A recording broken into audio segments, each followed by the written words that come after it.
how we recover and how we are resilient. I think women are incredibly resilient because we are tasked a lot of times with most of the heavy lifting. Hmm. And so when our lives come, if our parents die or we lose a child or we have breast cancer or what, name the big life thing that sort of smacks you upside the head and knocks you down. It's how we recover. But we don't always talk about that.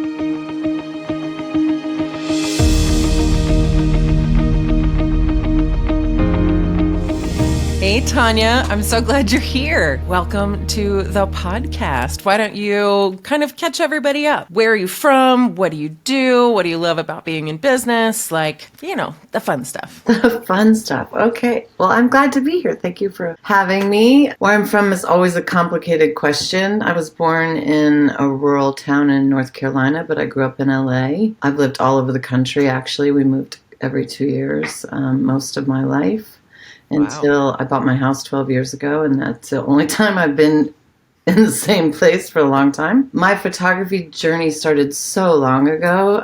It's been a wild, winding road. Started when I was in my 20s, so it's been a long time. I won't tell you exactly my age, but I've done different aspects of photography. So I took a photography class, I fell in love, and so then I went on that whole journey of what was that going to look like? I went to college to study photography. I went on to get my MFA so I could teach college. I taught college for a while, but before I even taught college, I started my business. And so I've been in the art world of photography. I've been in the family portrait space in photography. Now I'm in the lifestyle branding, personal branding space. So yeah, I've sort of weaved my way through. Photography is always the consistent, but I've kind of reinvented myself multiple times inside that world. So the shifts and moving from genre to genre, like what are the catalyst pieces of that for you? Well, my daughter was really, when she was born, I was in the middle of my bachelor's degree. And she became my muse, really. And so I photographed a lot of her growing up, and people used to compare me to Sally Mann, which at first I thought was a compliment, and then after a while it became very annoying. So then I went to grad school and I went to a conceptual art school. So they sort of beat me up for being more Sally Mann, black and white photography and pushed me in a new direction. And so my work became more same thread of through the work, but I was photographing, my thesis show was portraits of dead things, dead birds, dead fish, dead bees. And then after grad school, I sort of was trying to undo all the things that sort of got jammed down my throat in grad school. And then I was like, I just want to take pictures and make money. And as soon as I said it, I was like, I can do that. And I started my business the next day. I was like, I can do that. I know how to do that. I just sort of fumbled my way through the business side of it and got it all set up. And I was kind of off to the races there. But I had always been shooting, even in grad school, portraits of people. I was being hired for stuff like that. I had, had been making money on the side for a while, but then it became this commitment to Okay. let's just do this. Right. Okay. So the first scale, right, is I know how to do this. I'm taking side gig money, right? But like moving from, families to branding or from fine art to families, is it just because like the side hustle was showing you like proof of concept or path of least resistance? Well, the side jobs I was doing was already families. I was doing pregnant Okay. women and family shoots and stuff like that. So that was a natural sort of place for me to start from. And then the branding portion just kind of kept showing up. People kept asking me for headshots, and so that sort of opened that door. And then the more I got into that, the more I enjoyed it more than families. So I just really started leaning into that, slowly but surely sort of shed the families. Yeah, so it was just sort of this natural flow that happened. I still shoot families occasionally from if I have current clients who want stuff that I'm capable of doing, because I shoot a lot of lifestyle, it's not that far of a stretch to do that for families. And especially if they have older children. I'm not in love with the younger children who it's like a wrestling match between the parents and the photographer and the kids. And I'm like, yeah, this is not my jam anymore. But older, families and clients that I enjoy working with, I'm always happy to, accommodate in places where I feel like I'm good at it. If I'm not good at something, I will say I'll pass them on to someone else. Now, one of the things I have noticed about your work and, like working with you in different aspects of your career, you definitely have a thread that's pulled through everything. Mm-hmm. And, you're very much a creative. And like with your brand work, it's not just, stand here, shoot that. Like you really incorporate not just personality, but like authenticity into how people show up when they're photographed by you. Do you have a specific method for that? Or do you just kind of lean into behavior? Like what does that look like in your world? So I've always prioritized getting to know my clients and who they are. So, Mm-hmm. and I think that I instantly realized that nobody else was doing that.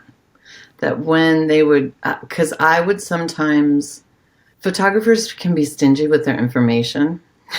They're like, I'm not going to tell you anything about what I do. Gatekeep unite, yeah. Right. But I have other friends, I have a ton of friends who are photographers, and we will talk shop all day long. We'll compare pricing, we'll, help each other. I think it's not something you really need to protect if you open yourself up to being open about it. Because then you're not gouging the market by undercutting everybody. You're not the most expensive. You can kind of find where you fit.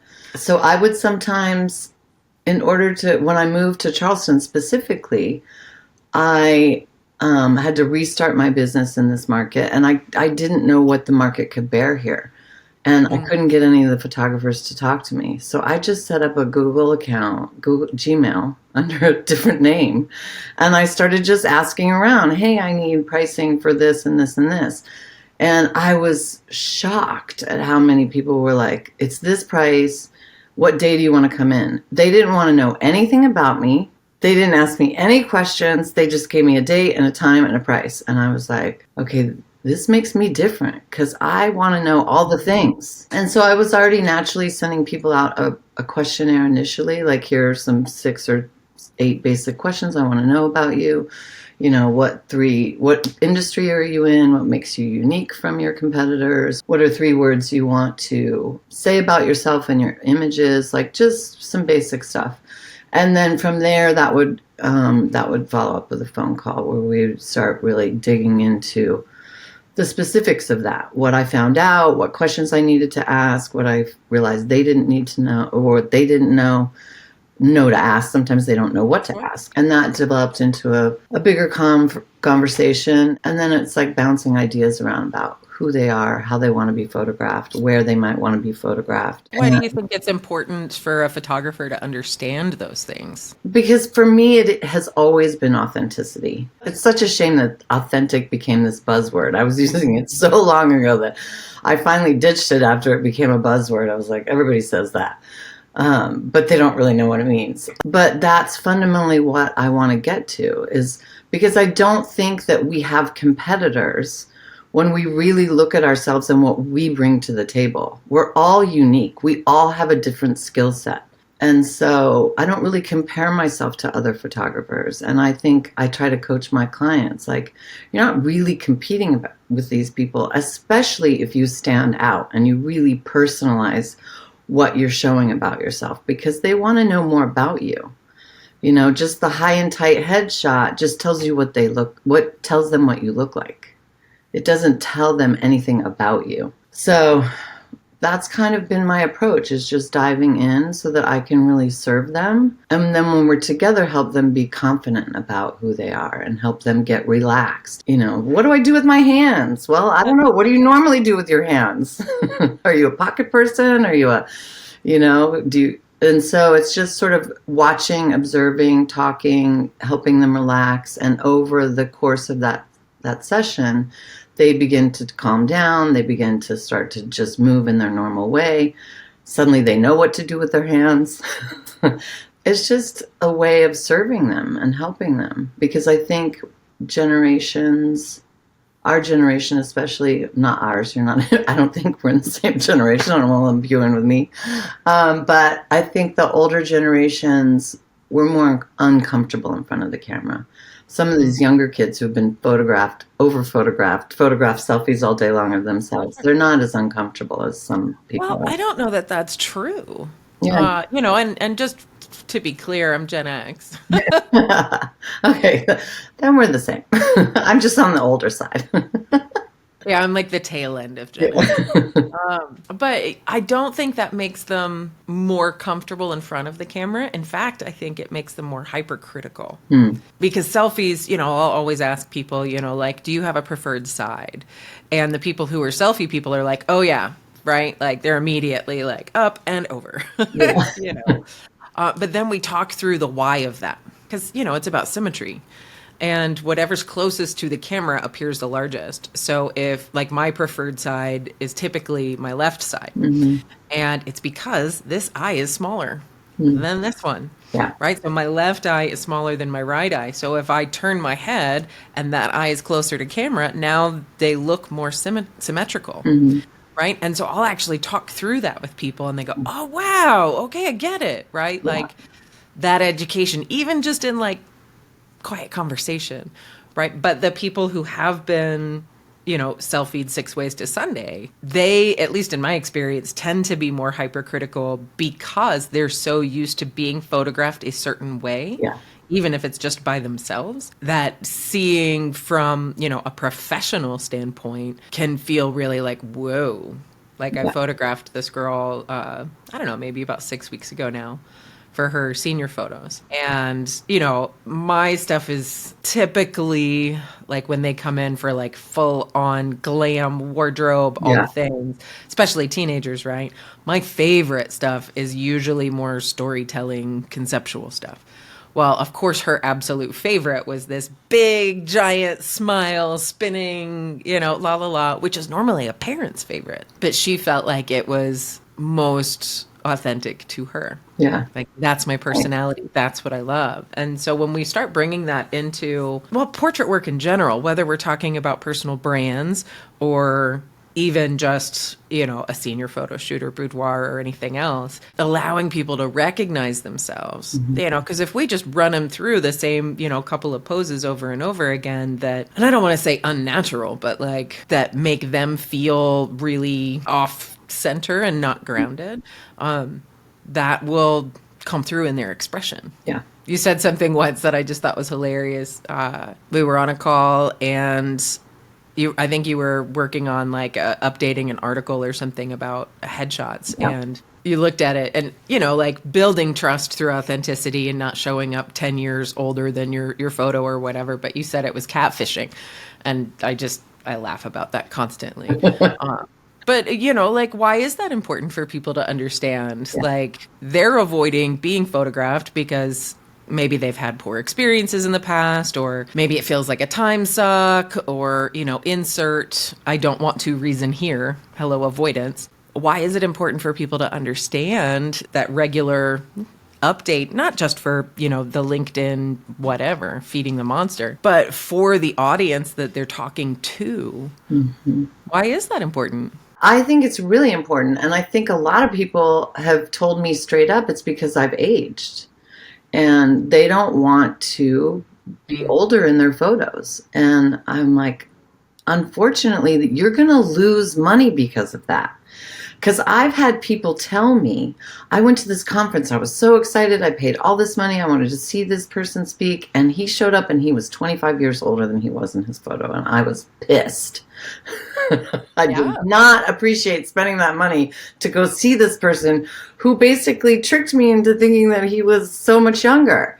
And I realized that even if you're not conscious of it, there's a disconnect that happens when someone looks 10 or 15 years younger, and then you show up and you're like, wait a minute, that's not the person that I saw. And then I'm like, I'm not giving you my money. I don't trust you now. Right. And I think that people don't necessarily recognize that even if it's a subconscious disconnect, they become a little bit distrustful of you. know, like, and trust are one thing. Yeah. And those are, valid components to consider with your brand, but it's also authority. Yeah.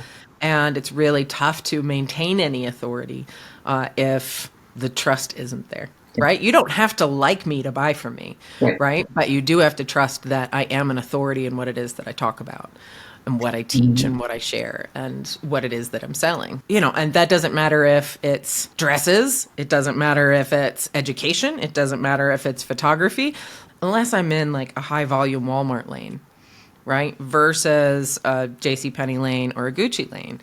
High volume is one thing, Mhm. but I have to have authority in whichever lane I'm in because that authority is what's going to allow it to be sustainable.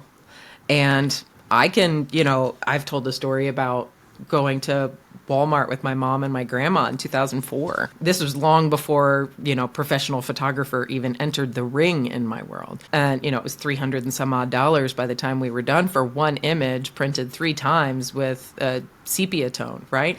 They had no authority, but they were the only, like, let's just go to a real place and get photos done. Mhm. I think Walmart does it. Let's go there, right? That wasn't about authority. It was about convenience. And then it was $300 later and we were like, what? Yeah. Right? But if you don't have the authority in your industry, like how could you possibly command sustainability in your rates? And so I think that's one of the things about the way you approach your branding work is to create that authority through who they are as people and the mission for their business and connecting all of those pieces so that, it's not about just a headshot for LinkedIn. You might think it is, guys. It's not. Yeah. It's about the audience that you're speaking to, seeing you as an authority and being able to recognize themselves and how you're showing up. Yeah. And you can't do that hands on hips and staring awkwardly because you don't know your photographer and they don't know you. Right. So yeah, I think the authenticity is key. Now you thread like that authenticity throughout, like whether we're talking about families or, telling people stories. And I know you've got a personal project coming up that you're really kind of getting under the way. Tell us about that. So, I'm all about the women. I've always kind of been all about the women. And I think for some reason, 75% of my clientele is women.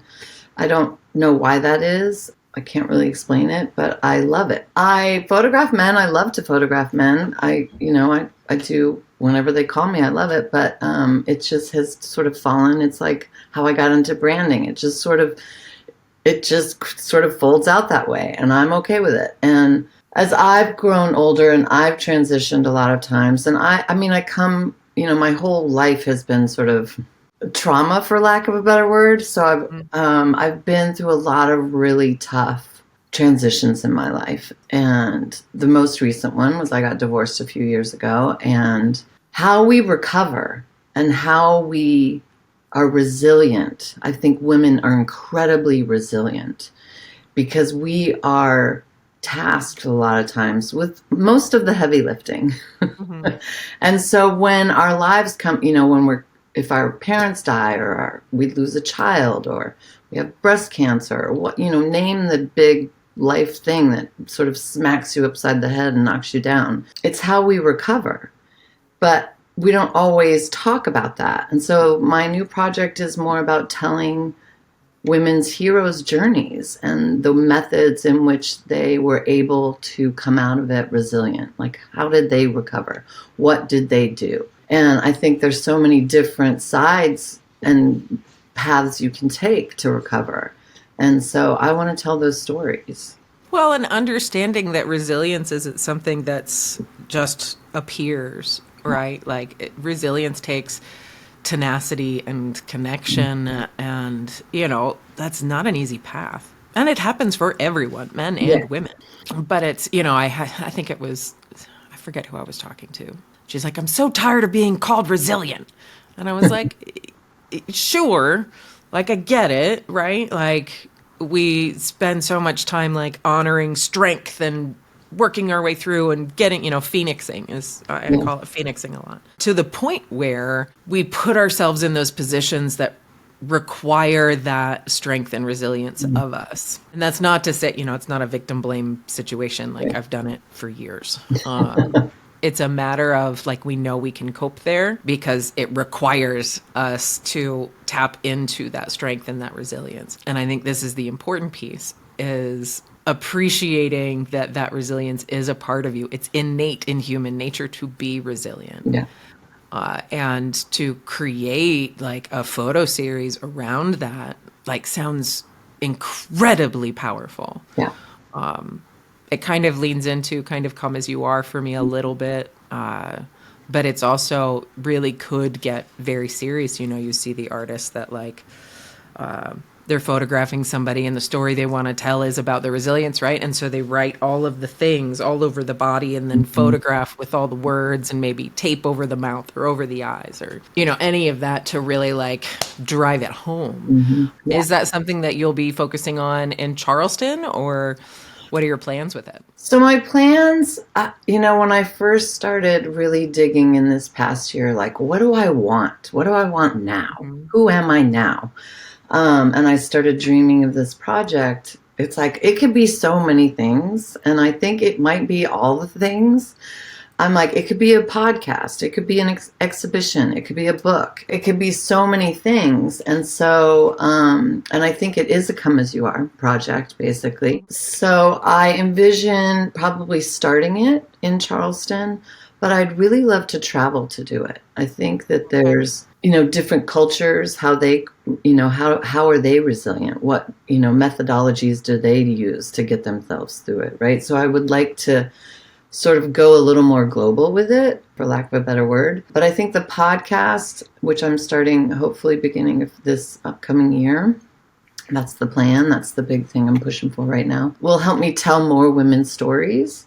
And I can do that from, they can live anywhere, it doesn't matter. But the photographing of the stories, I think I won't be able to tell as many stories. So I think the podcast is a great way to sort of get me out in the world, get people talking about it, hopefully. And then as I'm taking them and sharing them and hopefully having those same people on the podcast, that it'll start to go from there.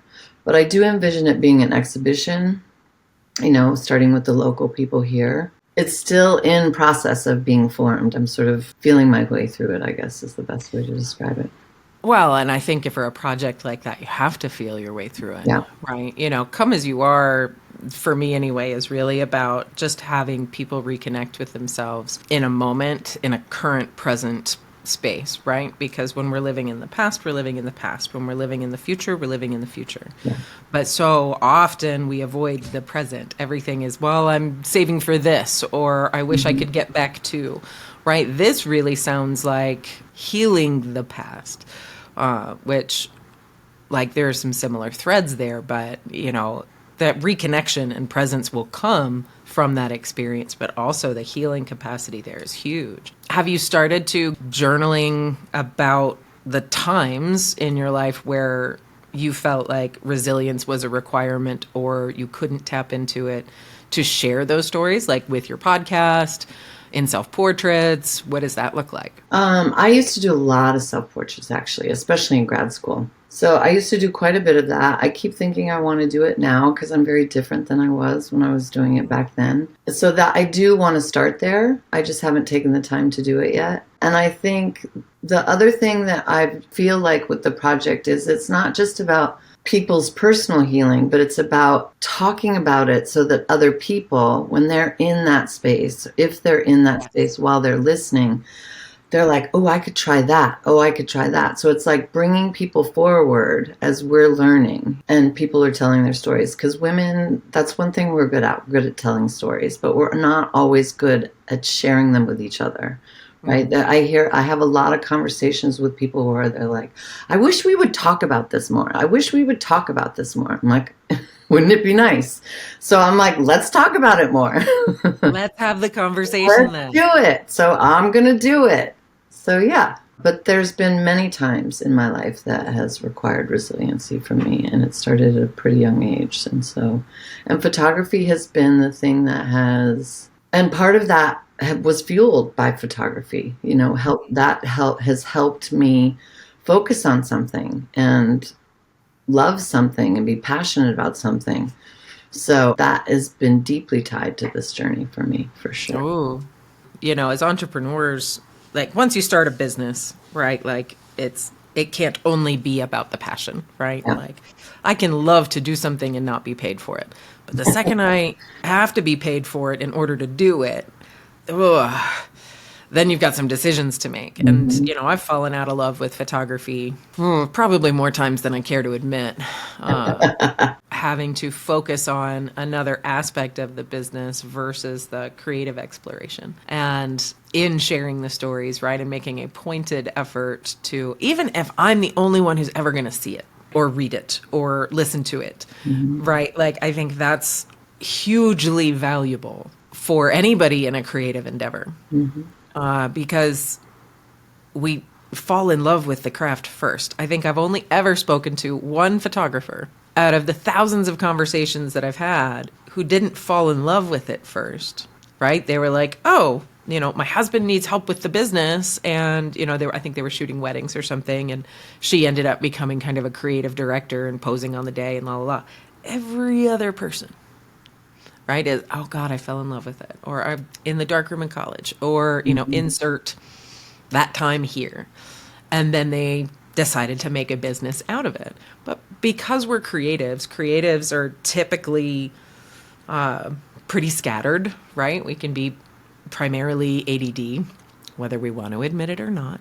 Then we start focusing on all the business things to make it viable, and we start hating the photo side of it. Or, like you said earlier, like, I just want to shoot and get paid, right? Just, I want to shoot and get paid, but it has to be worthwhile. Yeah.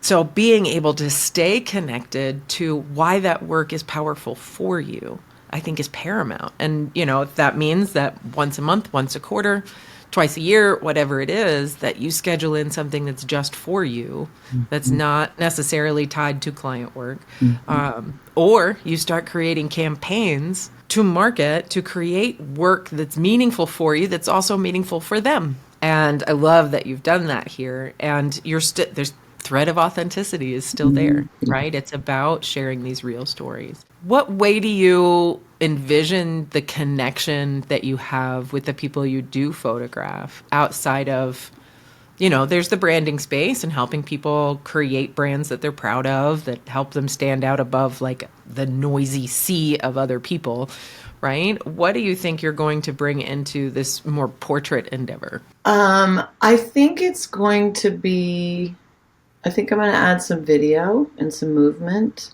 Mm-hmm. to it. I envision making, portraits. It'll be a little bit of video. It'll be a little bit of movement. It'll be them, fit, telling their stories, either the day we photograph or at some other point, or again, having the conversation and having those things sort of figuring out how they weave together and how to put them together. I often feel like with my clients now, because I approach it in such a personal way, that a lot of times they are just portraits. They come away feeling confident and beautiful and seen and ready to climb the mountain. And I work with women at all levels who have broke the glass ceiling, I mean, it's amazing. But they still are like, I cannot believe how beautiful and confident I felt that day. And I'm like, I would expect like who you are should make you just confident every day, but it's just not how that works. And so, and the funny thing is, I become friends with half my clients. We start seeing each other socially. It's hilarious. So, yeah, it's just because there is that heartfelt connection, and we do have things in common often. So, So I'm curious with the people, that you are working with, they're like, I can't believe how confident I felt that day. Like, what are the byproducts of that for them? I think they show up differently. They feel better about themselves. They understand that they're at this level that they don't really appreciate. They get it, but they don't get it, or they don't get it. Like it's a concept. Like sometimes I'm like, I understand that conceptually, but I don't really understand it. And I think that's how some people can be. They hit a level in their life and they understand it conceptually that they're doing really well, but they don't really get how powerful they are, like personally powerful and expert, really expert in their field. I think sometimes we play ourselves down We're almost taught Oh, to I do think a that. lot, And especially. we're almost taught to do, I think we are taught, I shouldn't say almost, we're taught to do that in a lot of ways. You should be humble and not like, Yeah, and confidence and humility don't always play well together at the surface, right. right? And I remember, my mentor, she was texting me about something one day, and I was just kind of in that like playing everything down piece. And I was like, I just feel like I work all the time, and yeah, okay, the studio's doing really great, but like just kind of bitching and moaning, right? And she was like, Kat, shut up. And I was like, what? She's like, you have made it. You have built a studio in like the top 0.01% in the world. Yeah. Shut up. And I had to like, oh, Yeah. because inevitably, regardless of how far you get or where you go, like you always end up wanting more because, if you're not growing, you're dying, is how most people sort of approach situations. Mhm. And so complacency is a dangerous place to be. And so to be that's why goals always change, right? I'm shooting for 10K. Okay, great. You get to 6 and you're like, I want 20, right? And it's like, Absolutely. oh, okay, cool. Like, because your blinders are on, Yeah. and then you kind of open up the blinders and realize, oh, getting to 6 was kind of all right. Screw you, 10. Let's go higher. Yeah. But it's not just money. It's okay, I photograph people and help them build authentic brands that reflect who they are as people and allow them to feel seen and heard, and they feel confident. I want to take this and actually tell people stories, not just the billboard story, but the actual story of things that are important to me is the resilience. I want to create that. That goes from here to here, like Yeah. way out. It's a really exciting time, Yeah. Tanya. Yeah. Like putting that groundwork together so that you can be prepared to launch that and have it be accepted. And that doesn't mean that there won't be like, stump like nobody's interested, everybody hates me, going all Eeyore on it. Yeah. But like you were talking earlier about sharing people's stories so that people don't feel alone, right? They can recognize that story and oh my God, it's not just me. Yeah. Exactly. And we should talk about this more. The Marianne Williamson quote, what is it? When you shine, you give other people permission to do the same. And it's true for the great stuff. And it's also true for the heartbreaking and personal life piece, Mm-hmm. positive or negative, because nobody's life is a straight line. And we are all resilient in some way or another, whether it's having a complete and total mental breakdown at the grocery store because the price of chicken went from $1.68 to $6.82. Like, that's been me. I'm just totally losing my shit. Mm-hmm. And then having to like get myself together and walk back outside and just being like, okay, what are you really mad about? It's not the fucking chicken. Yeah. Right? But having the self-awareness enough to have the courage to share that story so that you aren't alone and you become a guiding light for somebody else. Because when you remember feeling that, you want it to be something you don't pay attention to. You want to get through it and not even think about that part of your life anymore. When really it's connecting with that and appreciating how far you've come because of that is a big deal. Um, I know there wasn't a question in there. I tend to rant sometimes, but I do too. But it's important. And it's important for people to recognize, how far they've come, the work they've done to get where they are, and to really stand and own that. And it starts by just sort of just unwrapping it. And sometimes the photo shoot is what starts unwrapping that. Like, oh yeah, oh yeah, oh yeah. I am more than just a mom. I am more than just this, person that does this particular thing. Right? Like I'm a financial advisor and then they just want to be all stiff and I'm like, no, if you want to stand out, you got to be you, not you're like, oh, I'm going to help you grow your money. And that's all I do. Meanwhile, there's all this chaos going on in the background. My mother's dying or whatever, So our lives are complex. well, and who we are is not only who we are for other people. that is something that a lot of us skip over when we're sharing stories, right? It's, there's all a wife, a mother, a sister, a daughter, but it's also like, I am a human being. Hmm. I love being a woman. Yeah. And I love being a woman for me, not just for what it does for other people. But the byproduct of that self appreciation is support and healing and connection for others. There was this TED talk. He was speaking on addiction, Mm. and he was, like the addiction of like the mice with the cocaine water or whatever. And he was talking about how they were doing two studies. One was a mouse or a rat in a single aquarium with cocaine water and fresh water, and then an aquarium with several rodents, right, with the same. And the mouse or rat or whatever that was in isolation with the cocaine water always went to the drugged water.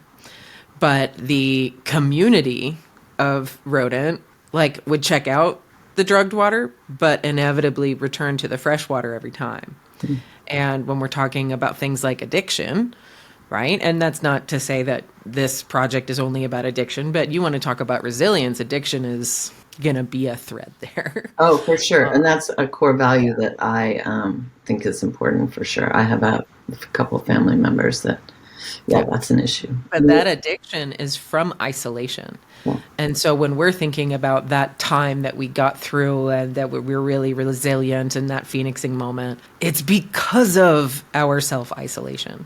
Whether we had been carrying shame around the thing, or we're in a toxic situation and couldn't get away or get out of the isolation, Hmm.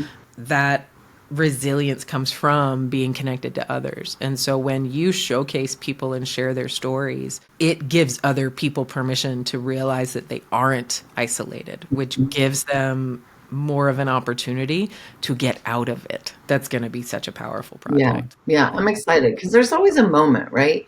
There's always a moment. Something clicks, something snaps, something is said to you, but it makes everything just turn. Hmm. And it's different for everybody. But there's always a moment. And I think people, once you ask them the question, they'll probably be able to point to it, or they probably already know what it is. Especially addicts. They know when they hit bottom. They know that moment. uh, Absolutely. but I think some of us skip over that, knowing what that moment is. But I often am quite aware, like, woo, everything just changed for me. This moment right here, boom. I can tell you right now it's changed. It's easy to go through life and kind of running through the forest, right? And not pay attention to Mhm. the body response or those details, but stay connected to you, and you're actually quite a lot more connected to even the world around you. Mhm. Well, Tanya, thanks for being here. Thank you for having me. For sure. Where can people find you? So my website is tanyaboggs.com. It's my name. My name is spelled Tanya. Everybody likes to misspell my first name. Boggs. I'm there. I'm on Instagram. I'm on the Facebook. I'm on LinkedIn. And she's in Charleston, y'all. And I'm in Charleston. And I travel. Yeah, I do quite a bit of traveling for work when I can. Well, guys, if you are interested in getting in to share your story and, crown that achievement, I hope you reach out to Tanya. We'll be linking, all of her contact information below in the description as well. But Tanya, thank you so very much. Thank you. I appreciate it.